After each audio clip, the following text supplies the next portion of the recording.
안녕하십니까. 하동교회장 김정섭입니다. 오늘 제가 강의할 내용은 하늘의 섭리로 본 한국사 제 두 번째 시간입니다. 하늘 부모님이 선택한 한민족과 그 뿌리, 지난 시간에 말씀을 드렸고, 이번에는 그에 이어서 말씀을 드리도록 하겠습니다.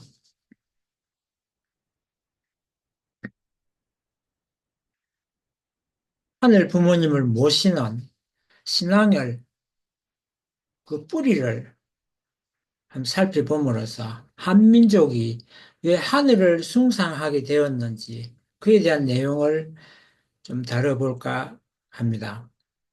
고대 한국의 신앙은 하나님을 모시고 공경해온 다양한 신화와 제의로 가득합니다. 이러한 신앙은 한민족의 삶과 문화, 역사에 깊이 뿌리내리고 있습니다. 특히 단군 신화는 한민족의 건국신화로서 고조선의 시조인 단군 왕금의 기원이 하늘에 있음을 밝히는 천손사상을 담고 있습니다. 하나님은 한 나라 이름 한자라든지 또 땀한, 편말한 이렇게 세 가지로 불리기도 합니다만은 한민족의 기원 신화, 고조선의 건국신화 속에 표현되어 있습니다. 대한민국의 국호와 한시성의 기원도 그와 연관이 됩니다. 우주와 천지 만물을 주재하시는 지극히 크신 한 분 하늘신 그분을 한님 또는 한알님, 한울님 이렇게 환인의 아들이 환웅은 인간 세상을 다스리기 위해 하늘에서 내려왔다고 전해집니다. 환웅은 환인에게 천부인 세계를 받아서 삼천의 무리를 이끌고 만주 평원과 한반도를 잇는 태백산, 지금의 백두산의 신단수 아래에 신시를 세웠다고 합니다. 환웅은 풍백, 우사, 운사를 거느리고 사람들에게 농업, 의학, 법률 등을 가르치며 홍익인간의 이념을 실천했다는 이야기입니다. 이는 널리 인간을 이롭게 하라는 인류 보편적 모든 인류가 바라는 하나님의 뜻으로 고조선의 건국 이념이자 한민족의 정신적 지표가 되었습니다. 어느 날 곰과 호랑이가 환웅을 찾아가 사람이 되고자 환웅에게 빌었는데 신령한 쑥 한 타래와 마늘 20개를 주면서 이것을 먹고 100일 동안 햇빛을 보지 않으면 사람이 될 것이라고 했다는 겁니다. 이후 곰은 여자의 몸이 되어 잠시 사람으로 변한 환웅과 결혼하여 단군 왕금을 낳았다는 신화입니다.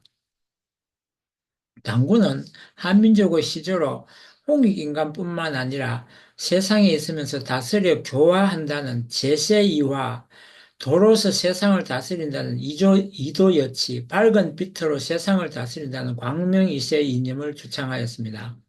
단군 왕금은 이러한 평화 이념을 중심하고 고조선을 거쳐 하나님을 모시고 그 뜻에 따라 살아가며 모든 인류가 바라는 보편적 평화를 창조하는 한민족 비전의 상징이 되었습니다.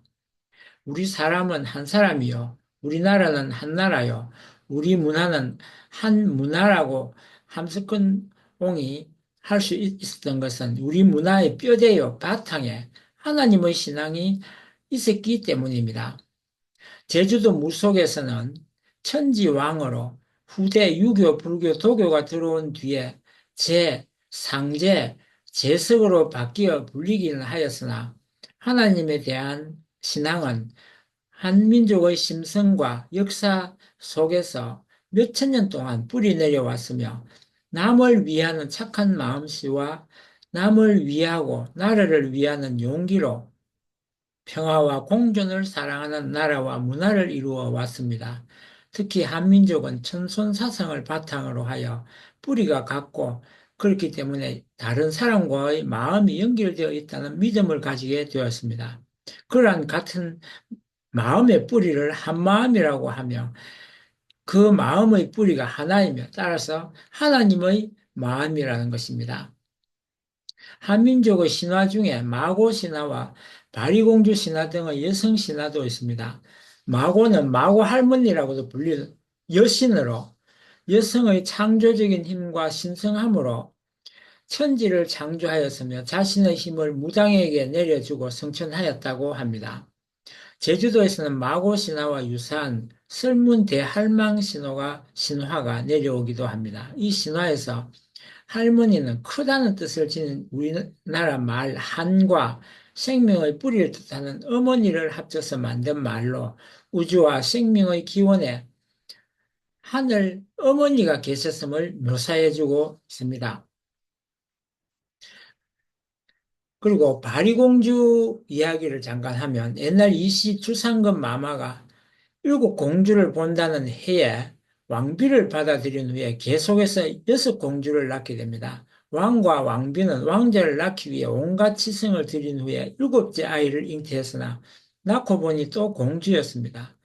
크게 노한 대왕은 일곱째 공주를 옥함에 넣어 강물에 띄워 보내버립니다.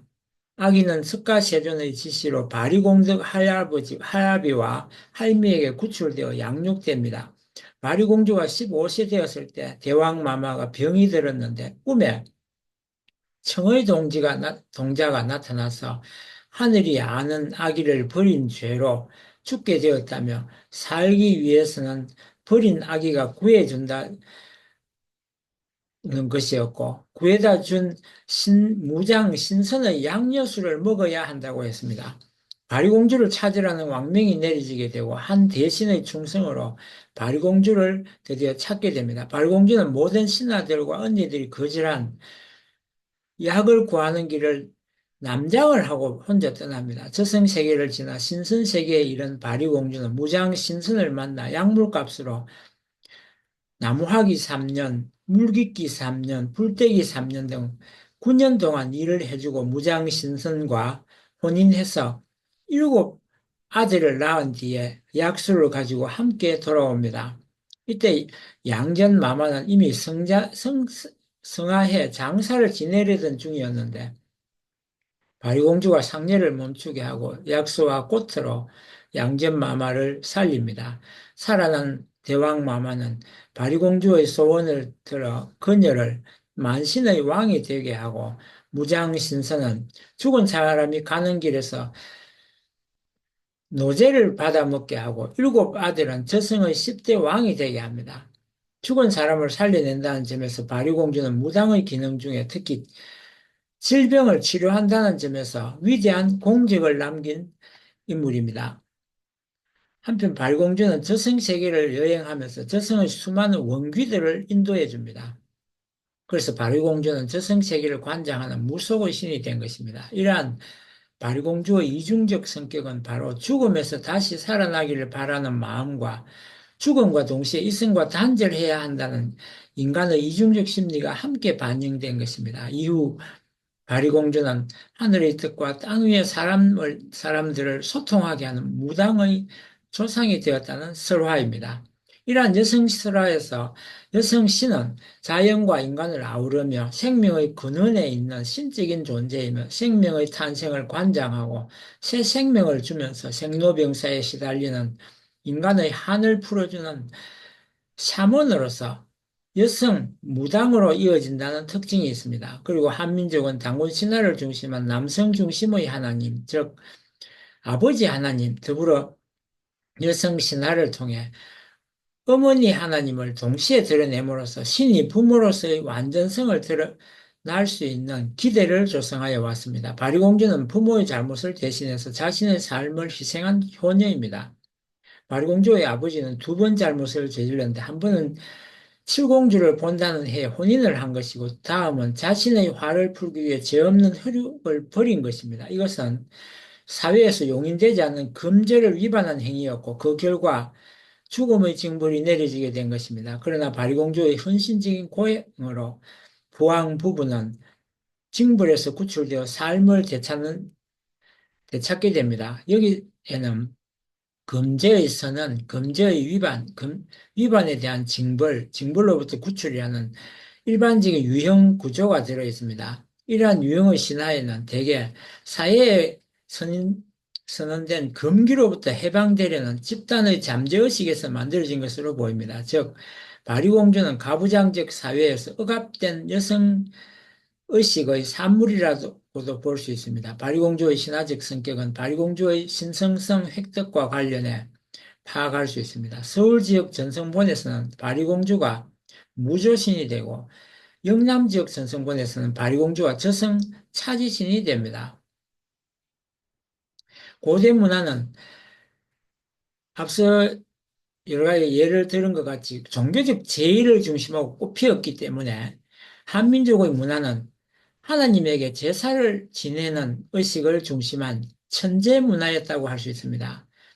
하느님에 대한 제사는 사람들을 하늘과 소통하게 하였을 뿐만 아니라 고대 사회에서 마을과 나라 단위로 한민족을 결속시키고 유지시키는 중요한 역할을 했습니다. 한민족의 고대 역사에서 고조선뿐만 아니라 부여, 고구려, 가락, 신라 등 상고대, 고대 중에서도 상고대 왕국의 시조 왕들은 하늘에서 강림한 천손이자 지상 나라의 왕으로 천재단을 쌓고 핵곡식과 맛, 가축의 제물과 붓과 피리 등을 사용한 감으로 하늘에 대한 제사를 주관하였습니다. 또한 정한수를 바치는 의식도 고대로부터 집안에서 여성이 중심이 되어 하늘에 대한 경외심과 감사의 표시이자 정화의 의미로 행해졌습니다. 정한수는 정화수라고도 하는데 맑은 우물물로 이를 떠서 하늘에 바치며 기도하는 의식은 하늘의 신성함을 기리고 인간의 소망을 전하는 중요한 제의였습니다.